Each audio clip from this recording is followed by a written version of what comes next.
안녕하세요. 어느덧 돌아보니 나이를 70 가까이 먹게 된 남성입니다. 저는 요즘 실버타운에서 즐겁게 노후를 보내고 있어요. 젊은 시절부터 노동이 가능한 나이까지 정말 최선을 다해 돈을 벌어서 이렇게 노후를 편하게 보내고 있네요.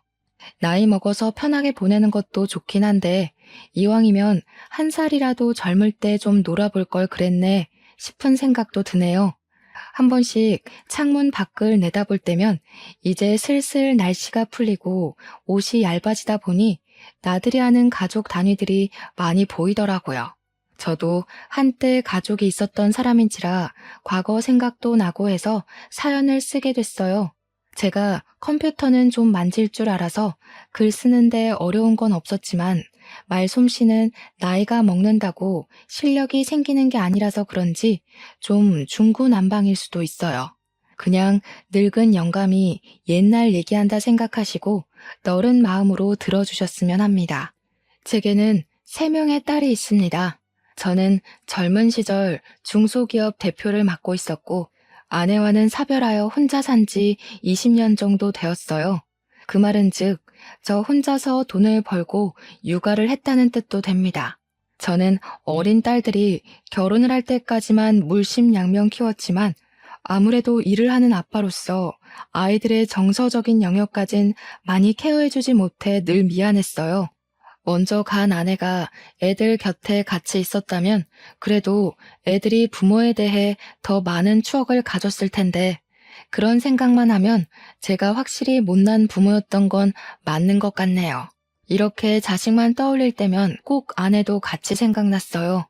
정작 아이들은 엄마를 필요로 하지 않았는데 저만 아내에 대한 그리움을 매 순간 되새기며 살았습니다. 그래서 제가 아이들을 위해 선택한 방법은 경제시장에 더 깊이 뛰어드는 것이었어요.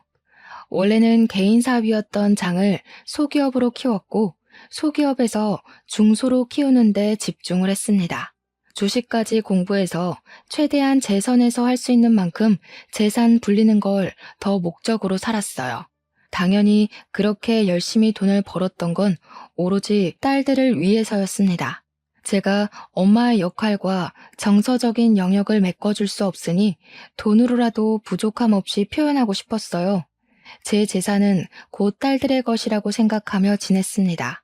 고맙게도 딸 셋은 집에서 자기들끼리 잘 지냈는데 제가 혼자서 고생하는 걸 알았던 건지 저한테 아쉬운 소리를 한 번도 한 적이 없었고 용돈을 고집스럽게 바란 적도 없었습니다. 아마 제가 늘 바쁜 걸 알아서 귀찮게 안 하려고 눈치 봤던 것 같은데 그 마음이 갸륵하지만 한편으로는 너무 빨리 철든 것 같아서 미안하기도 했어요. 차라리 평범한 아이들처럼 용돈 달라고 조르고 뭐 갖고 싶다고 조르고 그랬다면 제가 아빠로서 아이들에게 필요한 존재가 맞구나 하고 위안받지 않았을까 싶네요. 착한 우리 딸들은 제가 별달리 해준 것 없는 사이 훌쩍 커버렸어요. 딸들은 성인이 되고 나란히 정년기쯤에 결혼을 하게 되었는데 그때는 저도 나이가 있었던지라 경제활동을 정리하기 시작한 때였어요. 집에 혼자 지내면서 딸들을 한 사람씩 시집 보냈는데 문득 그런 생각이 들더라고요. 조금 더 빨리 딸들 곁에서 케어를 해줬다면 얼마나 좋았을까 하는 아쉬운 생각 말이죠. 착한 딸들은 고맙게도 아빠 혼자 있는 거 못 본다고 자기네들 다 결혼하면 서로 데리고 살 거라 말해주더군요.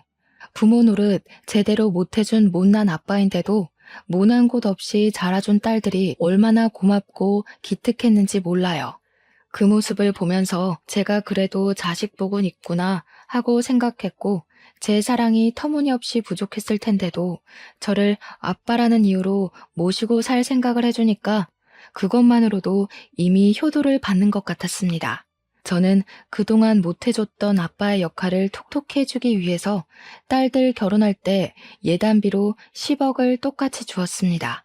당연히 우리 애들을 믿지만 그래도 돈 문제는 처음부터 공정해야 뒷말이 안 나올 걸 알거든요.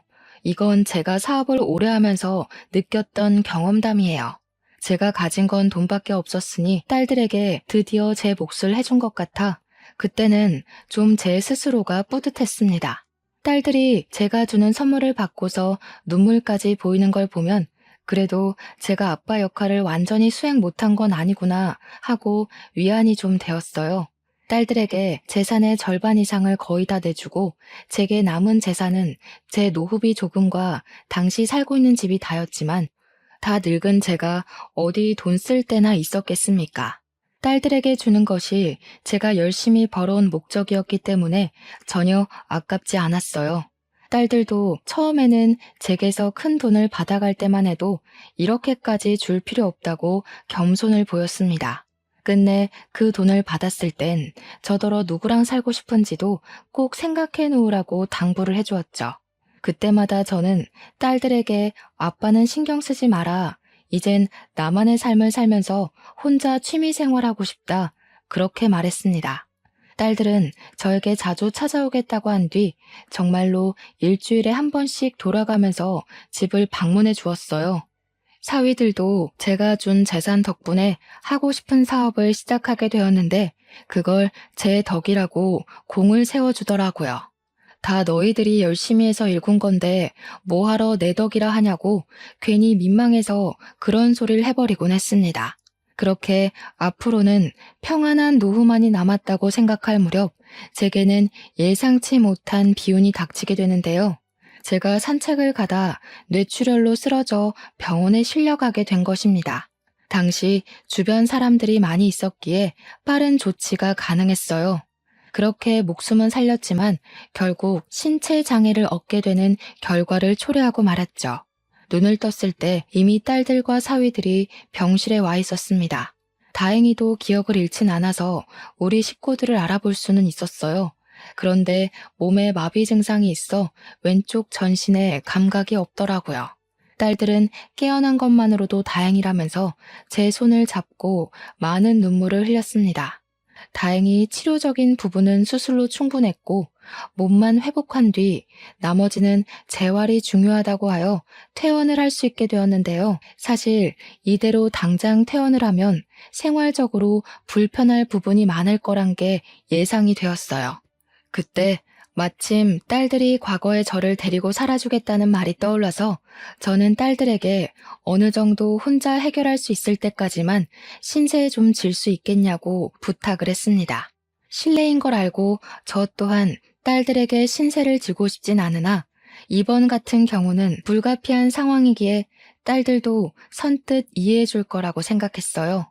이런 부탁이 너희에게 부담이란 거 안다. 아빠가 웬만하면 혼자 해결해 보겠는데 이게 당분간은 좀 많이 어려울 것 같구나. 아빠 혼자 생활에 적응되기만 하면 바로 독립할 테니까 너희들이 좀 도와줘. 그런데 그때부터 우리 딸들이 삐걱거리기 시작했습니다. 제 말을 듣고 서로 눈치만 보던 딸들은 그 얘긴 집에 가서 천천히 하자며 일단 귀가를 동행했어요. 그리고 제 저녁을 차려준다고 다 같이 저녁을 먹고 가게 되었는데요. 사위들은 다음날 출근 때문에 피곤해서 먼저 집으로 돌아갔고 딸들만 하룻밤 제 집에서 자고 가게 되었어요. 그땐 딸들이 결혼한 지 좀 되었던 터라 오랜만에 우리 식구만 같이 있는 거였습니다. 제 생활적인 고민을 떠나서 일단 그 자리 자체만으론 추억도 떠오르고 나쁘지 않았어요. 나름 분위기 좋게 저녁까지 같이 먹고서 딸들이 상자리까지 정리를 해주었는데요. 저더러 거실에 가서 쉬고 있으라고 부축을 해주더니 주방에서 자기들끼리 무슨 할 말이 그리 많은지 쫑알쫑알 거리고 있더라고요. 냉장고에 포도 있는데 그거 챙겨 먹자고 말해주고 싶어도 딸들이 너무 주방에만 박혀 있어서 결국 제가 휠체어를 움직여 주방으로 향했는데 안에서 티격태격 하는 소리가 들리더라고요. 무슨 싸움이라도 났나 싶어서 몰래 귀담아 들어봤더니 나 임신했잖아. 내 몸도 간수 못하는데 아빠를 어떻게 모셔? 원래 이런 건 장녀가 나서서 해야 되는 거 아니야? 애들이 저를 가지고 신경전을 벌이고 있더라고요. 셋째가 강력하게 주장하면서 첫째를 걸고 넘어지자 첫째 또한 셋째와 같은 어감으로 답변을 했는데요. 너희들 형부 장남인 거 알지? 내가 큰며느리라서 거의 의무로 시댁 식구들이 집에 들락거려. 아빠 우리 집에 오면 오히려 가시방석이라서 마음 불편할걸? 몸도 안 좋은데 마음까지 불편해봐라. 빨리 회복이 되겠니? 이미 저는 장녀의 대답에서 딸들에 대한 모든 믿음을 상실해버렸어요. 셋째랑 첫째 말에 속이 상한 저는 둘째 말까진 안 들어도 알 것 같아서 돌아서 버렸습니다. 이미 둘째 표정이 다른 딸들과 의견이 같다는 걸 티내고 있기도 했고요. 돈을 받아먹기 전에는 아빠 없이 못 살 것처럼 굴더니 돈을 받고 나니까 발뺌하는 딸들에게 너무 서운해서 저는 그냥 일부러 일찍 쉬고 싶다 하고 딸들을 빨리 보내버렸어요. 원래는 딸들이 지고 가려고 했는데 안 좋은 말을 들은 이후 딸들이 마치 남처럼 느껴져서 같은 공간에 있기 싫었습니다. 그리고 저는 며칠간 고민을 했어요. 재활 도우미를 고용하는 것이 나을 것 같아 알아보면서도 감히 다시는 딸들에게 물어볼 용기를 못 냈습니다. 그동안 딸들에게 연락이 왔지만 바쁘다고 문자만 보내고 안 받았어요. 그러던 어느 날 둘째 딸한테 연락이 왔는데 제가 전화를 안 받아서 그런지 문자를 했더라고요.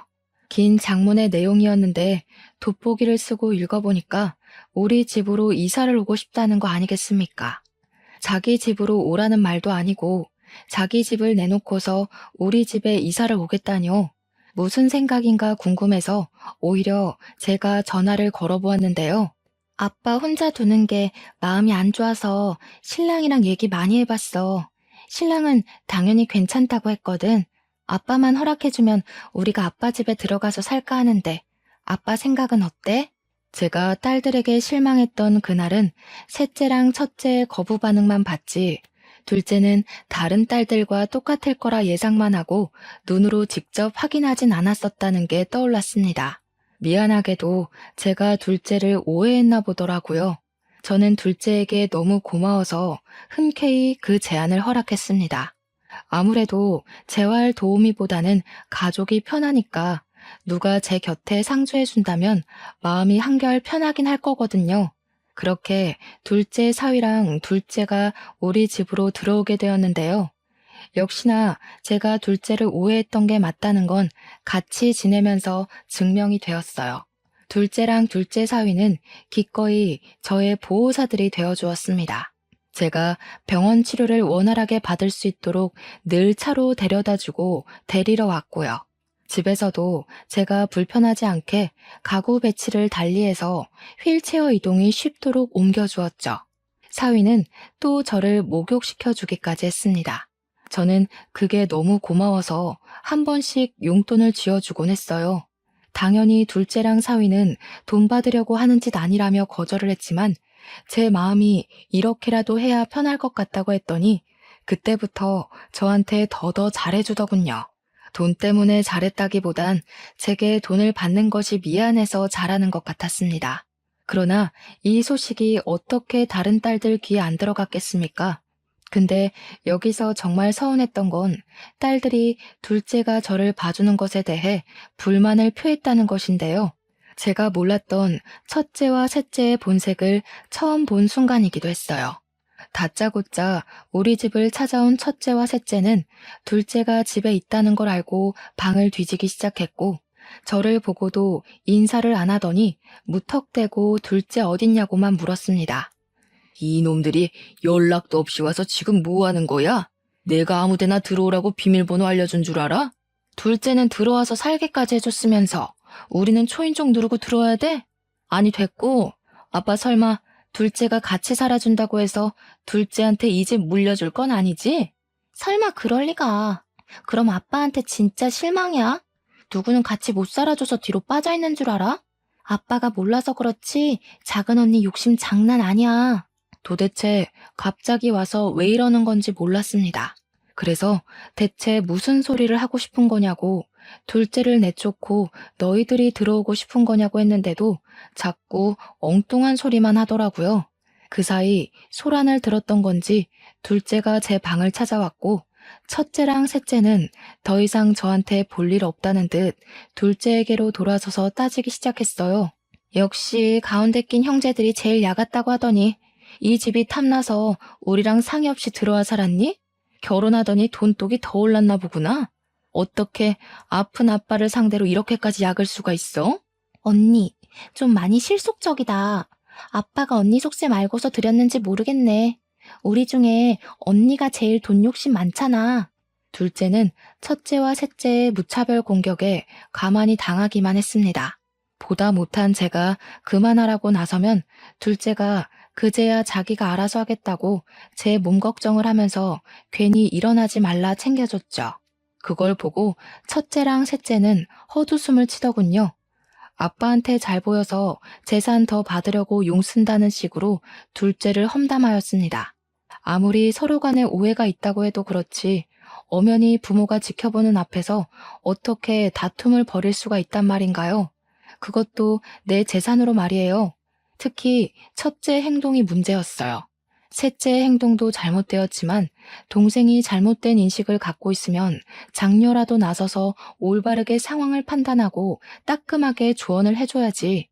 언니 되는 입장으로서 오히려 셋째까지 선동해서 싸움을 벌이고 있는 게 말입니까?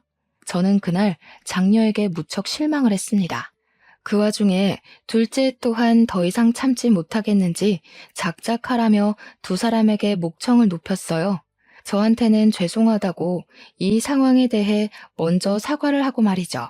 아빠가 아픈데도 돈 생각밖에 없는 건 언니랑 너겠지. 둘 다 아빠 다치고 전화 한 번이라도 해본 적 있어? 내가 와서 이러는 게 꼴 보기 싫으면 먼저 나서서 아빠 돌봐줬으면 됐잖아.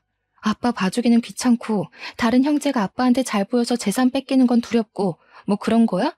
내가 볼 땐 네가 제일 무서운 년 같은데? 우리는 직접적으로 티내기라도 했지. 너는 끝까지 아빠 앞에서 연기하고 있잖아.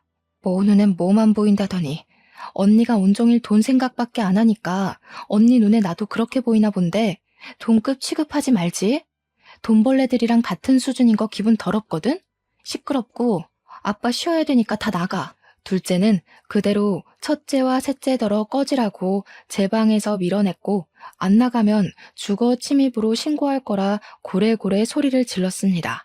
제가 자식들한테 뭘 바라고 돈을 준 건 아니었지만 예단비로 10억씩 준 게 사실 재산 상속과 같은 거였다고 언지를 했었거든요. 가진 돈을 공정하게 나눠서 준 거라 제가 살고 있는 집 말고는 더 이상 돈 없다고도 말했었습니다. 근데 그 10억의 예단비는 이미 첫째와 셋째 머릿속에서 지워진 듯 했어요. 돈 주기 전에는 아빠 하면서 알랑방귀 끼더니 또다시 돈이 아쉬우니까 싹 바뀐 태도가 너무 우습지 않습니까? 첫째랑 셋째를 생각을 하면 둘째와 비교를 안 할 수가 없었어요. 둘째도 다른 집처럼 분명 개인 사정이 있을 텐데도 저한테 노력하는 거잖아요. 첫째와 셋째를 보고 나니 둘째의 헌신이 더욱더 크게 느껴졌어요.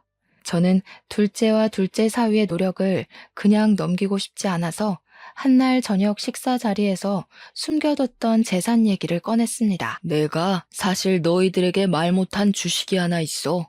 이건 죽기 전에 너희들에게 공평하게 나눠주려고 했는데 아무래도 첫째랑 셋째는 괘씸해서 주기가 꺼려지는구나. 그 주식 또한 10억 단위였고 앞으로 주식 가치가 어떻게 될진 모르지만 대개 주가 인상 추세였던지라 앞으로의 전망 또한 좋을 거였습니다. 내가 죽을 때 되면 너희한테 증여해놓고 갈 테니 다른 애들한테는 말하지 말거라. 괜히 또 싸움 일어나면 이젠 정말 가족관계까지 끊어질 수가 있을 것 같아. 그 얘기를 하자 둘째가 깜짝 놀라면서 사위랑 아무 말도 하지 못했습니다. 제 말이 믿기질 않아서 말문이 막힌 듯 했어요. 곧 사실이라는 걸 알고는 고맙다고 눈물까지 흘리더군요. 아빠, 솔직히 언니랑 동생 때문에 아빠가 우리 진심 오해할까봐 너무 무서웠어. 그런데 우리 마음 다 이해해줬네. 우리 진짜 아빠한테 잘할게. 언니랑 동생이 아빠 돈 함부로 못 뺏게 그것도 지켜줄게. 딸은 돈 때문에 아빠를 도운 거 아니니까 괜한 오해는 안 했으면 좋겠다고 걱정도 덧붙였습니다. 당연히 저도 다 지켜봐서 잘 알죠. 돈 주기 전에는 알랑방귀 끼다가 돈 주니까 발뺌하는 첫째네랑 셋째네랑 둘째네는 확연히 다르다는 걸요. 그 뒤로 둘째네는 제게 더 잘했고 저는 다행히 손가락은 제법 움직일 수 있을 정도가 되었습니다. 첫째랑 셋째는 더 이상 집에 찾아오질 않았어요. 혹시 더한 앙심을 품고 찾아와서 깽판이라도 치면 어쩌나 조금은 걱정했거든요. 어쩌다가 착한 우리 딸들이 그런 돈독이 올랐는지 그 둘만 생각하면 몸이 편안하다가도 속은 갑갑했습니다. 그러던 어느 날이었어요. 둘째 사위가 갑자기 속상해하면서 제게 상담을 권하길 장인어른 정말 면목 없지만 지난번에 말씀하신 주식 말인데요. 일찍 주시면 안 될까요? 사실 제가 사업이 조금 어려워져서요. 죄송합니다. 그런 일이 있었으면 진작 말했어야지. 나만 편하자고 자네를 부려먹었었네. 가족이 어렵다고 하는데 당연히 내가 도와야지. 그렇게 하도록 하자. 사위는 눈물까지 보이면서 그간 힘든 거 참고 수개월을 버텼다고 하소연을 했습니다. 저를 케어해주는 동안엔 전혀 힘든 기색을 안 드러내서 몰랐는데 알고 보니 사위가 굳이 드러내지 않았던 거였더라고요. 사업이 힘들었을 텐데도 저를 생각해서 애써 숨겼던 사위에게 문득 미안했습니다. 그래서 사위의 제안에 알겠다고 했고 날 잡아서 계약서 쓰러 가자고 했어요. 그랬더니 사위는 또 감사하다며 제게 넙죽 엎드려서는 한참을 울었습니다. 그렇게 저는 사위랑 딸이랑 같이 계약서를 쓰고 증여 신고를 했는데요. 혹시 몰라서 제가 다시 한번 더 둘째네에게 다른 집에 알리지 말라고 당부를 했어요. 둘째랑 사위는 그 자리에서 한 번 더 제게 평생 편하게 모실 것을 약속해 주었습니다. 물론 제게 그렇게까지 바란 건 아니었기에 그건 마음만 받았지만요. 사위는 저 덕분에 살았다면서 기념으로 같이 여행을 가자고 했어요. 너무 좋은 제안이었지만 저는 다리가 불편해서 오히려 애들한테 짐만 될 겁니다. 그래서 괜찮다고 너희들끼리 다녀오라 사양했죠. 그런데 사위는 제가 혼자서 딸 셋 키우고 일만 하느라 여행 한번 못 가본 게 속상했는지 드라이브라도 데려가 주고 싶어 하더라고요. 드라이브는 차 안에서만 거의 시간을 보내는 거니까 괜찮을 것 같아서 저는 바다가 보고 싶다고 말을 했어요. 그래서 둘째네 덕에 오랜만에 바다 구경을 갈 수 있었습니다. 바다는 제가 아내를 사고로 잃기 전 마지막으로 딸들을 데리고 여행을 갔던 곳이에요. 오랜만에 맡는 바다 냄새는 아내와의 기억을 떠올리게 해줬어요. 저는 사위 덕에 모래사장에 휠체어를 펴고 앉아서 실컷 바다 구경을 할 수가 있었어요. 다시 걸음하기 어려울 테니 저는 바다를 사진으로 찍고 눈으로 꾹꾹 눌러 담았습니다. 사위랑 딸은 커피 한 잔 사오겠다며 자리를 비웠고 그동안 저는 조용한 바다 앞에서 온전히 저의 지난 삶들을 돌아보는 시간을 가졌어요. 그렇게 시간이 흐르고 날이 어두워지니 이곳에 가로등이 하나 없다는 걸 알아차렸는데요. 그제야 저는 바다에서 눈을 돌리고 딸이랑 사위의 자취를 찾았습니다. 꽤 시간이 흘렀는데도 사위랑 딸이 안 보이더군요. 주위를 둘러봤지만 인적이 전혀 다니질 않아서 누구를 부를 수도 없는 지경이었습니다. 그래서 전화를 하려고 하면 휴대폰이 짐된다며 딸 가방에 맡긴 게 화근이 되었죠. 모래사장이라 휠체어를 움직일 수도 없어 꼼짝을 못했어요. 이 와중에 더 문제는 날이 저물자 점점 수심이 올라왔다는 것인데요. 휠체어 바퀴를 돌려 후진을 하고 싶어도 지면 특성상 땅만 파였습니다. 결국 바다가 바퀴까지 적시는 정도로 빠르게 불어났을 때 저는 좀 더 과격하게 휠체어를 움직여 버렸고 그 탓에 그만 중심을 잃어 휠체어를 쓰러뜨리고 말았어요. 다리를 움직이지 못해서 그대로 바닷물에 몸이 젖었고 모래를 뒤집어 썼습니다. 최대한 한 팔로 기어서 바다를 피해갔지만 그 짧은 시간에 이미 몸은 다 버린 상태였어요.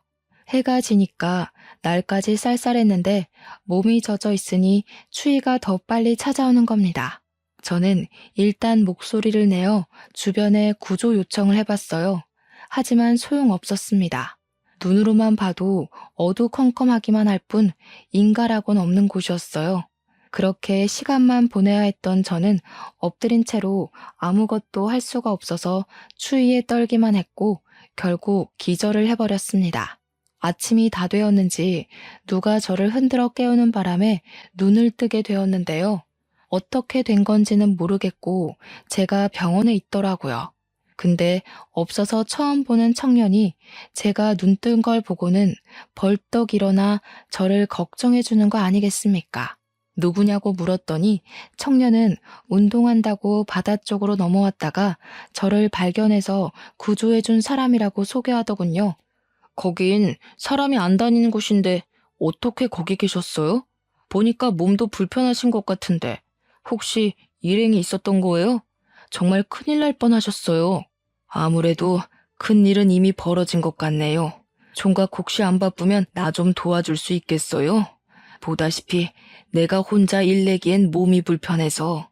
저는 청년에게 답례를 할 테니 부탁 좀 꼭 들어달라 했고 응급실에서 링거 맞고 몸을 회복한 후 병원을 나섰습니다. 청년의 도움으로 바로 주식증여 파기 소송을 진행했어요. 그리고 제 집으로 갔는데 웃기게도 이미 제 집이 부동산에 내놓은 집이라고 하대요. 그 소리 들으니까 바로 직감이 오더라고요. 그러니까 둘째가 제 집에 들어온 건 실망스럽게도 집 때문이었다는 걸 깨달았어요. 첫째와 셋째가 지난날 우리 집에 와서 난동 부렸던 게 마냥 폭동은 아니었던 겁니다. 사실을 기반한 행동이었던 거죠. 게다가 제가 주식까지 얘기를 해버렸으니 둘째 입장에선 정말 땡 잡은 셈이라고 봤겠네요. 가족끼리도 이렇게 공을 들이고 연기를 하면서까지 돈을 탐낼 수 있다는 것이 제게는 그저 말이 안 나올 만큼 충격이었습니다. 심지어 따지고 보면 둘째네가 제 재산에 제일 심하게 욕심을 낸 거잖아요. 저를 갖다 버리기까지 했으니 말입니다. 저는 주식까지 해결되자 바로 저를 유기해버린 둘째네가 첫째와 셋째랑 다를 게 없다고 봤고 둘째네를 노인학대로 신고해버렸어요. 어차피 청년이 저를 봤으니까 증인은 있는 셈이었습니다. 그런데요, 여기서 예상치 못한 일이 또 발생하게 되었는데요. 제가 경찰에 신고를 했는데 당황스럽게도 둘째와 둘째 사위 신상 정보를 들은 경찰이 이미 그들이 서에 붙잡혀 있다고 하더라고요.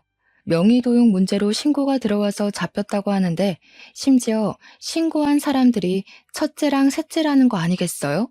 이건 또 무슨 전개인가 싶어서 저는 청년 도움으로 급히 경찰서를 찾았습니다. 가니까 첫째랑 셋째가 저를 보더니 제게로 쫓아왔어요. 마치 아이처럼 고자질하러 말이죠. 아빠, 둘째가 아빠 도장 훔쳐서 집 명의 바꾸려고 했어. 제가 뭘 했어요? 쟤 절대 아빠 모시려고 들어간 거 아니라니까. 명의 도용으로 모자라 아빠를 내다 버리기까지 했다면서? 솔직히 우린 그 정도까진 생각 못했다. 저런 페류나는 당장 호적에서 파야 돼. 저런 언니 있다는 거 쪽팔려서 말도 못하겠다고. 둘째가 본색이 드러났다고 하더라도 제게 첫째랑 셋째는 이때다 싶어 기회를 노리는 기회주의자들 뿐이었습니다. 그 둘은 둘째가 혹시 집을 독식하게 될까봐 내내 불안해서 주시하고 있었다는 거잖아요. 둘이서 무슨 작당을 했었는진 모르겠는데 한 번 더 우리 집을 찾아갔다가 집을 내놓았다는 사실에 둘째 짓거리를 눈치채고 뒷조사한 것 같더라고요. 둘째랑 둘째 사위한테 당연히 전화를 했겠죠. 근데 그들은 저를 유기하느라 바빴으니 전화를 받지 못했겠죠. 그러니까 첫째랑 셋째는 둘째가 돈 들고 튄 줄 알고 괘씸했을 거고 경찰에 신고까지 하면서 둘째의 재산 독식을 막으려고 했을 겁니다.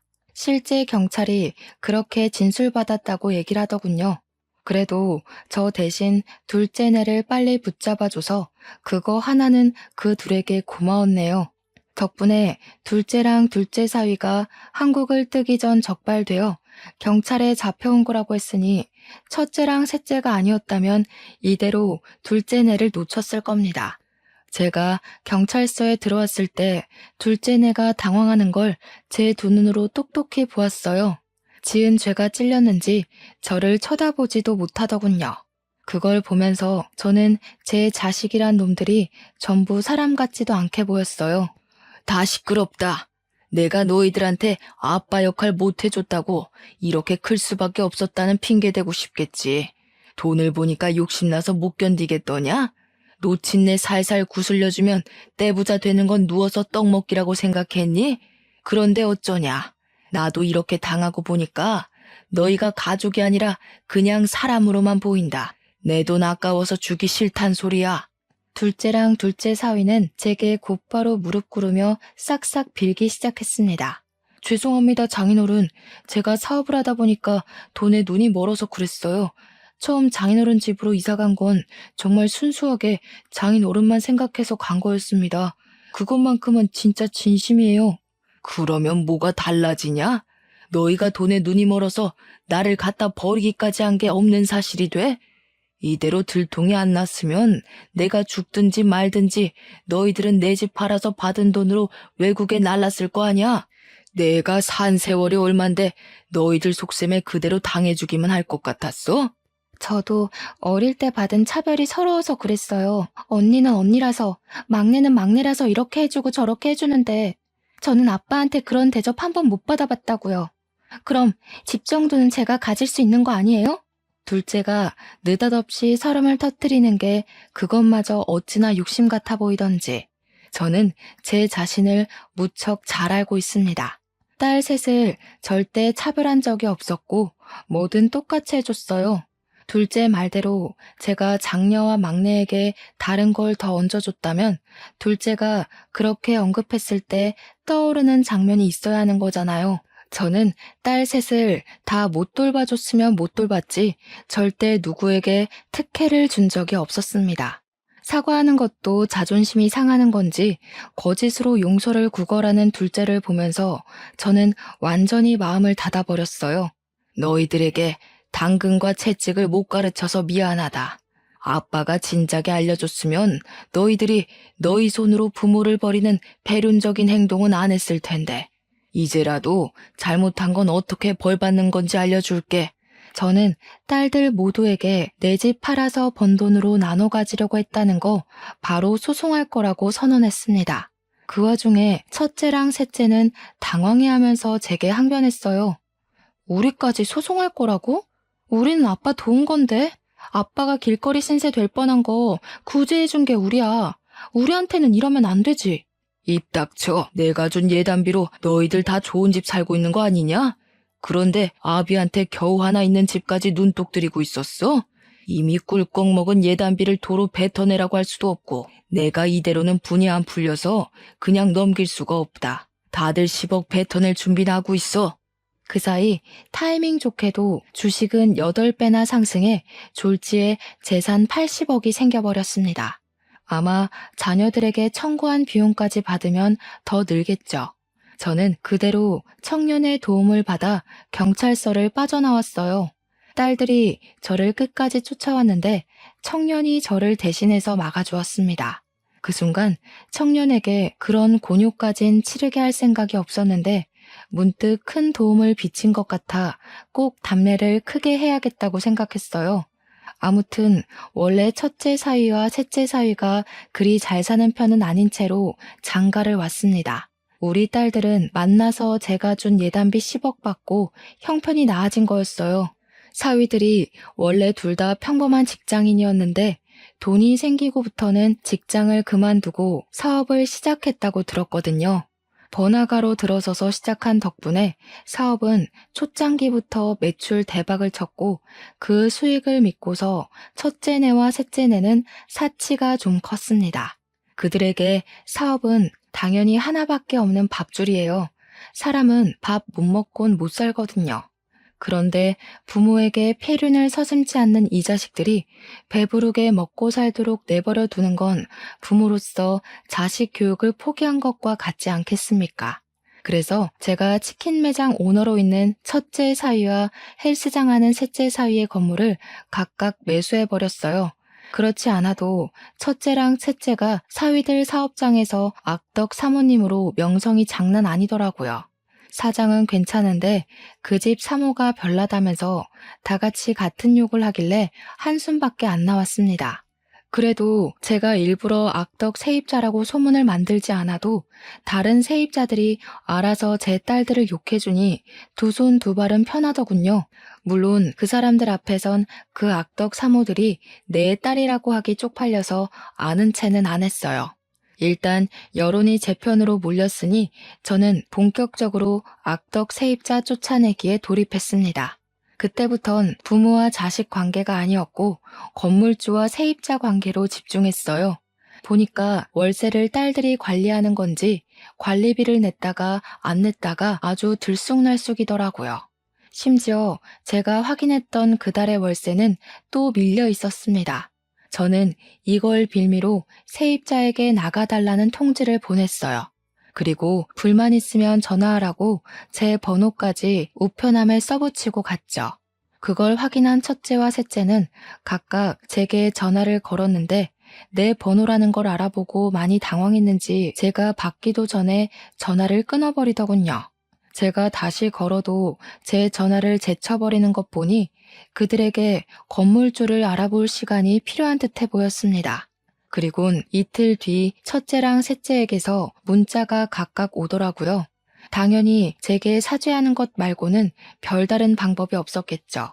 딸 둘은 자기네들 이 장사 없으면 당장 먹고 살 수익이 없다고 기라면 기고 꿀으라면 꿀을 테니 제발 자기네들 장사만은 건들지 말라고 애원을 하였습니다. 제가 딸들 애원을 어디 한두 번 들어봤겠습니까?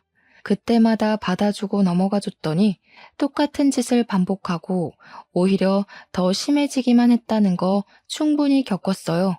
제가 버림받아 보니까 돈 앞에서는 장사 없다는 걸 알고 제 처신을 똑바로 해야겠다는 생각이 들더라고요. 그래서 저는 딸들 문자에 대고 명도 소송까지 가기 전에 깔끔하게 해결하자 그렇게만 답변했을 뿐입니다. 그러자 역시나 딸들이라 할지라도 사람 성격 고치는 거 참 어려운 일인가 봅니다. 애들이 갑자기 급발진을 하더니 화를 내기 시작하는 거 아니겠습니까? 저더러 자신들에게 아빠로서 해준 게 뭐가 있냐는 소리를 하길래 그동안에 지나쳐온 제 청춘들이 모조리 부정당하는 것 같아서 마음이 좀 아팠어요. 딸들이 이렇게 나올수록 저는 더 마음을 굳힐 수밖에 없었죠.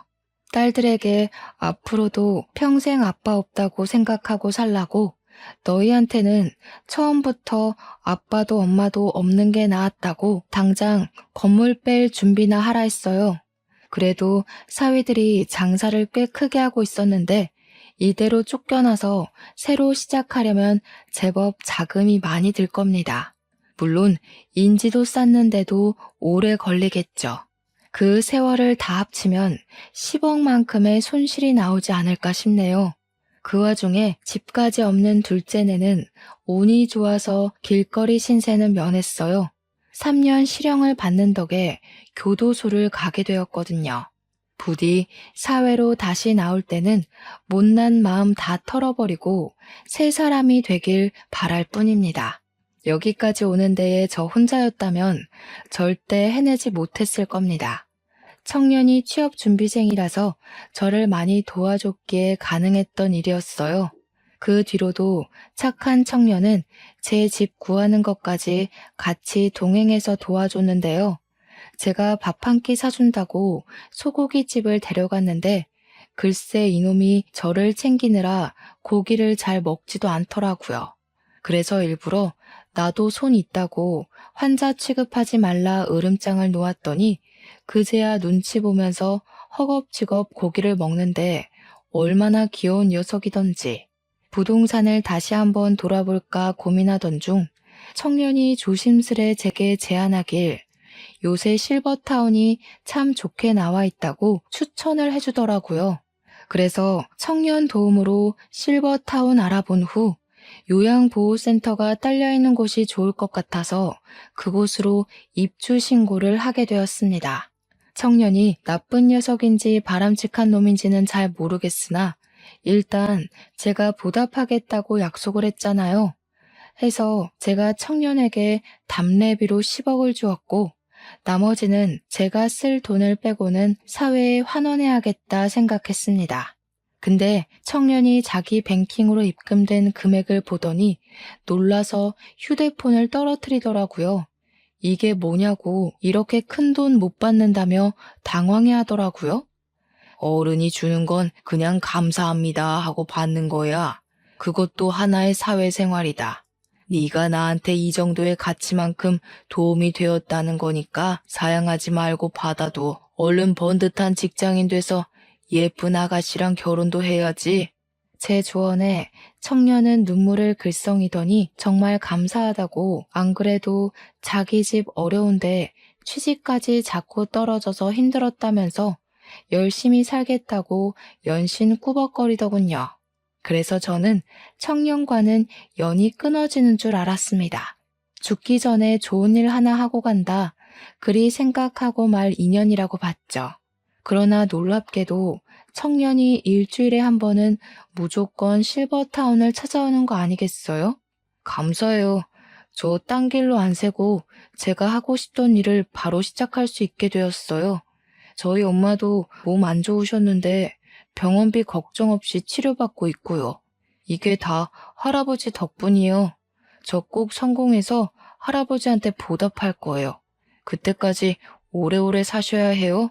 최근에 알게 된 건데 청년 휴대폰에 저장된 제 이름을 보고 얼마나 웃었는지 모릅니다. 산타 할아버지라고 되어 있더라고요.